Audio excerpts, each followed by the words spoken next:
ආයිබෝවන් අපි අද බලමු හරිම ලේසියෙන් අපේ සැලරි එක pay sheet එකකට අරගන්නේ කොහොමද කියලා.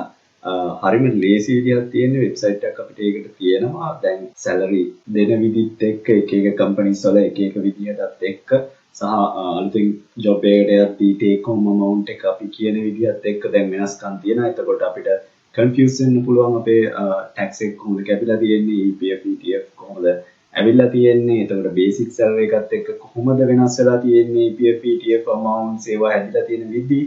ඒ හින්දා අපි බලමු මේකෙන් අපිට හරි ලේසියෙන්ම අපේ pay sheet එක හදාගන්න පුළුවන්. මුලින්ම අපි යන් වෙබ්සයිට් එක salarycal.lk එකට ගිහිල්ලා අපි හිතමු මෙතන දැන් අපිට ලක්ෂ 4ක බේසික් සැලරි එකක් හම්බ වෙනවා කියලා. මම ලක්ෂ 4ක් මේ ඇඩ් කරලා තියෙනවා. එතකොට මෙතන ඒ වෙලාවෙම පෙන්නනවා EPF එක අපේ කැපෙනවා 32000ක්, tax එක මේ විදිහට 70500ක් කැපිලා අපිට ලක්ෂ 4ක බේසික් එකක් තියෙන කෙනෙක්ට හම්බෙන්නේ 297500යි. මෙතනින් අපිට generate slip කියලා ගියොත් මෙතන අපිට employee number එක add කරන්න පුළුවන්. මම 111 කියලා දාන්නම්. name එක cash, designation එක content කියලා දානවා. email address එක මම දාන්නම්. මේ විදිහට company name එක cash basics කියලා company එකක් දාමු අපි. මේ විදිහට month එකත් අපිට add කරගන්න පුළුවන්.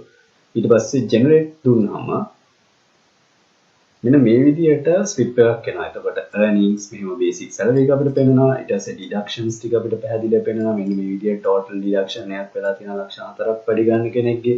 ඊට පස්සේ EPF ETF calculation එක මේ විදිහට වෙලා තියෙනවා. ඊට පස්සේ company contribution එක EPF ETF මෙන්න මේ විදිහට රුපියල් 50000ක amount එකක් මේ විදිහට අඩු වෙලා තියෙනවා. අන්තිමට අපිට හම්බෙන amount එක මෙන්න මේ විදිහට ඇවිල්ලා තියෙනවා. මේක අපිට අවශ්‍ය නම් print කරගන්න පුළුවන්.